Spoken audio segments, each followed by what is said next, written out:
Hendaklah kalian bersyukur kepada Allah Subhanahu wa taala dan bersyukur pula kepada orang tua kalian. Jadi kita harus bersyukur kepada Allah dan juga bersyukur kepada kedua orang tua. Artinya apa? Kita harus berbakti kepada Allah dengan menjalankan segala perintah-perintahnya Allah Subhanahu wa taala, dan juga kita harus berbakti kepada orang tua kita dengan cara menyenangkan hati kedua orang tua kita. Hadirin rahimakumullah. Lakukan segala hal yang dapat menyenangkan hati orang tua kita yang masih ada.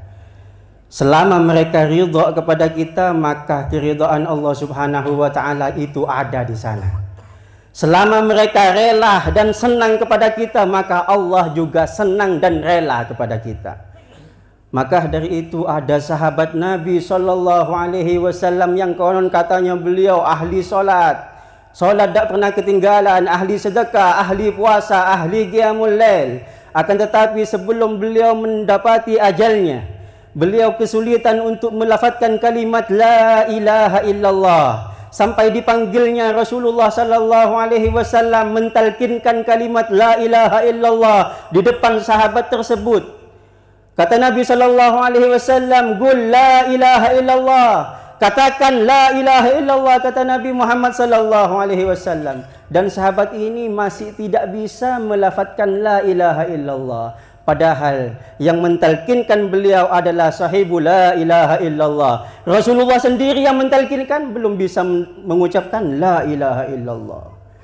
Rasulullah bertanya kepada para sahabat yang hadir di saat itu, hal huwa yusalli, apakah orang ini masih melakukan salat? Tentu ya Rasulullah, salat tidak pernah ketinggalan. Dia ahli puasa, dia ahli zakat, dia ahli sedekah ya Rasulullah. Apakah orang tua perempuannya masih ada? Tanya Nabi SAW. Benar ada ya Rasulullah. Panggil orang tuanya. Kemudian dipanggil orang tuanya oleh Nabi SAW. Maafkan anakmu, kalau tidak akan aku bakar dia hidup-hidup, kata Nabi SAW. Setelah mendapatkan maaf daripada orang tuanya, maka Nabi SAW kembali mentalkinkan kalimat la ilaha illallah di depan sahabat tersebut. Kemudian sahabat itu dengan mudahnya melafazkan la ilaha illallah Muhammadur Rasulullah sallallahu alaihi wasallam, kemudian meninggal dunia. Hadirin rahimakumullah, termasuk dosa yang tidak akan pernah diampuni oleh Allah, termasuk dosa yang tidak akan mendapatkan ampunan Allah Subhanahu wa taala adalah dosa durhaka kepada orang tua.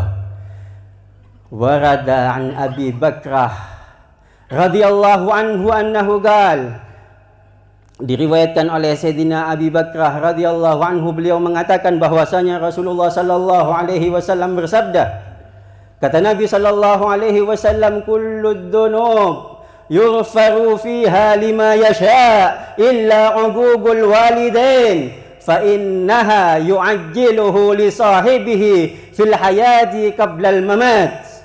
Kata Nabi sallallahu alaihi wasallam, semua dosa dapat mudah diampuni oleh Allah Subhanahu wa taala. Semua dosa apapun dapat mudah diampuni oleh Allah Subhanahu wa taala illa uququl walidain, kecuali dosa durhaka kepada kedua orang tua. Fa innaha yu'ajjiluhu li sahibihi. Karena dosa kepada orang tua adabnya akan didahulukan, akan disegerakan oleh Allah Subhanahu wa taala menimpa orang tersebut fil hayati qablal mamat, sewaktu dia masih hidup di dunia sebelum meninggal. Masih hidup langsung diadab oleh Allah Subhanahu wa taala, belum sampai dia mendapatkan ampunan langsung disiksa duluan oleh Allah. Di akhirat jauh lebih besar lagi. Ini dosa yang tidak dapat diampuni oleh Allah Subhanahu wa taala. Jadi dosa yang tidak dapat diampuni oleh Allah bukan hanya syirik, akan tetapi dosa durhaka kepada kedua orang tua ini juga termasuk dosa yang tidak bisa diampuni oleh Allah Subhanahu wa taala. Hadirin rahimakumullah, kata Ibnu Abbas tadi di ayat ketiga bahwasanya anishkurli wali walidaik. Ulama mengatakan bagaimana cara kita bersyukur kepada Allah? Cara kita bersyukur kepada Allah adalah dengan cara aqimu as-salawatil khamas, yaitu dirikan salat 5 waktu. Maka jika kalian melakukan salat 5 waktu, maka kalian sudah mengerjakan yang namanya syukur kepada Allah Subhanahu wa taala. Sedangkan syukur liwalidaik gimana? Bersyukur kepada kedua orang tua bagaimana? caranya bersyukur kepada kedua orang tua, kata ulama tersebut, yaitu mendoakan orang tua fi shalawatil khamas, setelah melakukan sholat 5 waktu. Setelah adzan didoakan. Adzan 1 hari 5 kali, didoakan 5 kali. Rabbighfirli wa liwalidayya, ya Rabbighfirli wa liwalidayya, Rabbighfirli wa liwalidayya, warhamhuma kama rabbayani shaghira. Setelah salat didoakan lagi kedua orang tuanya. Dikatakan oleh sebagian sahabat mengatakan, inna tarkud du'a liwalidain yudhayyikul 'aisha 'alal walad. Bahwasanya ketika seorang anak lupa untuk mendoakan kedua orang tuanya, yudhayyikul 'aisha 'alal walad, maka akan menjadikan kehidupannya seorang anak tersebut menjadi sulit. Rizkinya sulit, semuanya sakit. Kenapa? Karena dia lupa mendoakan kedua orang tuanya. Jadi tidak mendoakan kedua orang tua itu termasuk kedurhakaan kepada keduanya. Jika kepada orang tua saja yang melahirkan kita, yang mendidik jasmani kita, kita betul-betul dituntut untuk berbakti kepada mereka. Bagaimana dengan guru kita? Bagaimana dengan guru kita yang bukan hanya mendidik jasad kita, akan tetapi mendidik ruh kita, mendidik hati kita, mendidik pikiran dan akal kita? Tentu kita harus lebih berbakti kepada guru, hai saudara-saudaraku. Hadirin rahimakumullah, semua ulama sepakat bahwa jika kalian dituntut untuk berbakti kepada kedua orang tua kalian, maka kalian jauh lebih dituntut lagi untuk berbakti kepada guru kalian. Bagaimana cara berbaktinya?